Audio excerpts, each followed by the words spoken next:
Hello everyone, welcome back to my YouTube channel. The name of my channel is Mindspeak and I'm Dr. Manju Antil. मैं एक psychologist हूँ, एक मनोवैज्ञानिक। आज की जो मेरी वीडियो है उसको स्टार्ट करने से पहले मैं आपको कुछ बताना चाहती हूँ।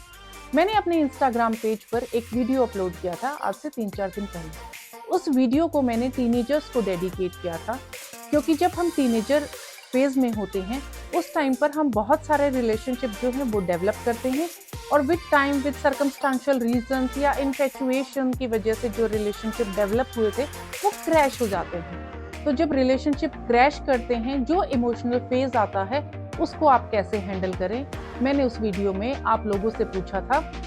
स्पेशली टीनेजर जो हमारा ग्रुप है उससे मैंने बात की थी कि जिसको रिलेशनशिप क्रैश होने के बाद जो इमोशनल फेज आता है उसको हैंडल करने में प्रॉब्लम होता है वो मेरे इनबॉक्स में जाके मुझे मैसेज करे, मैं डेफिनेटली उसका रिप्लाई करूँगी। तो मेरी ये जो वीडियो है मेरे उन्हीं मैसेजेस के बेसिस पे, उन्हीं क्वेरीज के बेसिस पे मैंने बनाई है और ये उन्हीं सारी क्वेरीज के आंसर्स हैं। ब्रेकअप क्या होता है, सबसे पहले ये अंडरस्टैंड करने की कोशिश करते हैं। ब्रेकअप, दो लोग एक रिलेशनशिप में हैं, रिलेशनशिप किसी वजह से नहीं चल रहा है, इसका कोई भी कारण हो सकता है। अब दो लोग जब एक दूसरे से अलग होते हैं हम इसको ब्रेकअप कहते हैं। बहुत से लोग इससे बहुत इजीली हैंडल कर लेते हैं और बहुत से लोग जो है वो बहुत ही जो है क्राई आउट करते हैं, चिल्लाते हैं, लोगों को बताते हैं, बहुत सारे तरीके से जो है रोते हैं, रुदन मचाते हैं। तो बहुत तरीके से जो है अपने इमोशन को दूसरों के सामने एक्सप्रेस करते हैं। अकॉर्डिंग टू मी एक रिलेशनशिप क्रैश होने का रीजन जिसको हम ब्रेकअप कहते हैं 3 होते हैं। एक, जब आप किसी को छोड़ देते हैं। नंबर 2, जब आप म्यूचुअली बेसिस पे किसी से अलग होते हैं। नंबर 3, जब कोई आपको छोड़ता है। अब तीनों सिनेरियोस में सबसे ज्यादा हर्ट हमें कब होता है, सबसे ज्यादा हर्ट कब होगा आपको खुद समझ आ रहा होगा मेरे तीनों रीजन सुनकर। जब हम किसी को छोड़ते हैं उस टाइम पर हम पहले से अपने आप को मेंटली प्रिपेयर कर लेते हैं और ये हमें समझ आ जाता है कि सामने वाला पर्सन जो है उसके साथ अब हमारी बॉन्डिंग लंबी नहीं चलने वाली।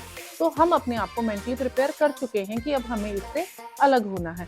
तो ऐसे टाइम पर जो ब्रेकअप्स होते हैं जिसमें हम किसी को छोड़ते हैं वो सबसे ज्यादा लेस पेनफुल होते हैं। नंबर 2, जब हम म्यूचुअली एक दूसरे से अलग होते हैं। इस टाइप की सिचुएशन में जब हम म्यूचुअली एक दूसरे से अलग होते हैं हम दोनों पार्टीज जो हैं अपने अपने इमोशंस, आइडियाज, डिस्कशंस करती हैं, रिलेशनशिप क्यों वर्क नहीं कर रहा उसके बारे में बात करती हैं और म्यूचुअली प्यार से एक दूसरे से अलग हो जाते हैं। अगेन ऐसी सिचुएशन में भी बहुत कम हर्ट होता है। नंबर 3, जिसमें कोई आपको छोड़ता है।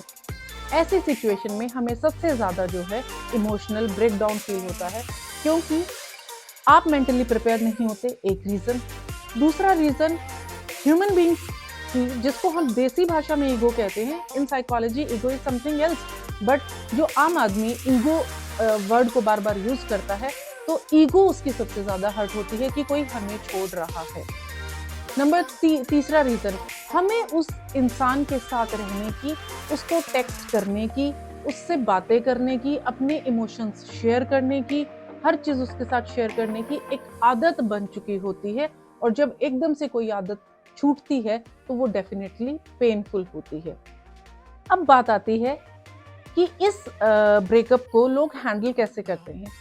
Well, it depends on individual to individual. Some people handle it very intelligently.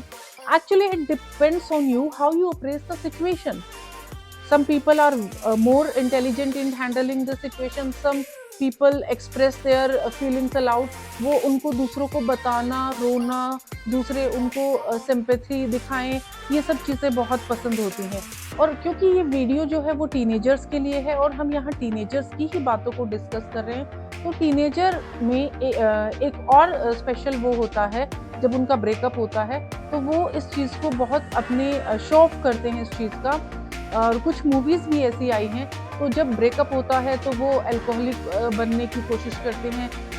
हालांकि इतना हर्ट नहीं हो रहा होता बट ऐसा एक माइंडसेट हो गया है कि ब्रेकअप के बाद जो चीज़ें होती हैं वो इसी तरीके की होती हैं कि आप जो है ड्रिंक कर रहे हो, सिगरेट स्मोक कर रहे हो, या अपने दोस्तों के बीच में बैठकर उस चीज़ पर डिस्कशन कर रहे हो और लड़की को परेशान कर रहे हो या लड़के को परेशान कर रहे हो, तो इस तरीके की चीज़ें बहुत ज़्यादा टीनेजर फेज में ही होती हैं। अब बात आती है कि हम इन चीज़ों को हैंडल कैसे करें। हर किसी में ना एक एनर्जी होती है और इस एनर्जी का कभी कोई फेस नहीं होता। एनर्जी कैन बी पॉजिटिव और नेगेटिव बोथ। आप इस एनर्जी को कैसे चैनलाइज करते हो, कैसे डाइवर्ट करते हो, इट डिपेंड्स ऑन यू। जब हम किसी रिलेशनशिप में होते हैं तो हम अपनी एनर्जी को 100% उस पर्सन में इन्वेस्ट कर देते हैं। अब वो उसके तरीके कैसे होते हैं? आप डेली उनको मैसेजेस करते हो, आप उनको फोन कॉल्स करते हो, आप उनसे मिलने की कोशिश करते हो, और अगर आप एक साथ रह रहे हो तो आप उसके सामने वाले इंसान के लिए हर वो चीज करने की कोशिश करते हो जिससे वो सामने वाला खुश हो जाए, आपका जो पार्टनर है वो हैप्पी हो, आप में भी अपने इमोशन इन्वेस्ट करे। तो मेरा पॉइंट जो है यहाँ पर वो ये है कि जो आपकी एनर्जी है वो आपने एक रिलेशनशिप को डेवलप करने में या कंस्ट्रक्ट करने में लगा दी। अब आपकी ये आदत बन चुकी है। वैसे भी साइकोलॉजी से अगर आप एक काम को 66 डेज तक कॉन्टिन्यूसली करते हो तो वो एक आदत बन जाती है, वो एक हैबिट बन जाती है। अब आपकी उस पर्सन के लिए कंस्ट्रक्टिव काम करने के लिए, अपने रिलेशनशिप को कंस्ट्रक्ट करने के लिए अपनी पूरी पॉजिटिव एनर्जी उसमें इन्वेस्ट कर दी।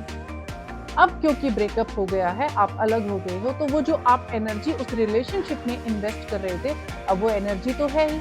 Now it depends on you कि आप उस एनर्जी को अब भी कंस्ट्रक्टिव कामों में लगा रहे हो या डिस्ट्रक्टिव में।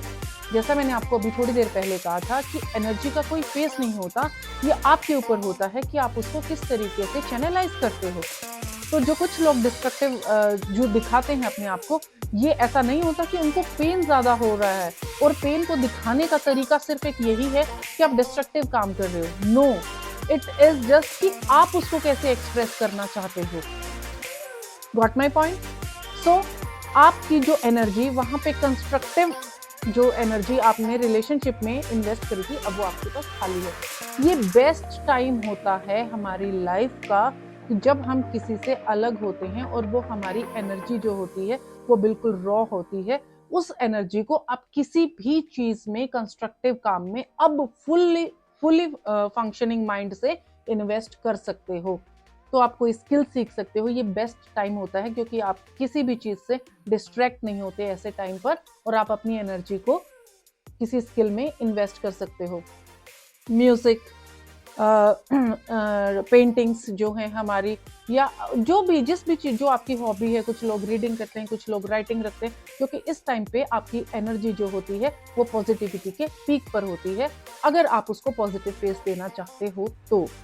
सो ब्रेकअप को कैसे हैंडल करें, किसी को कैसे भूलना है, ये सवाल बार बार मेरे इनबॉक्स में जो है आ रहे थे। तो किसी को कैसे भूलना है या ब्रेकअप को कैसे हैंडल करना है, उसका एक तरीका, एकमात्र तरीका, ओनली वे आउट इज कि आप अपनी एनर्जी को पॉजिटिवली चैनलाइज करो।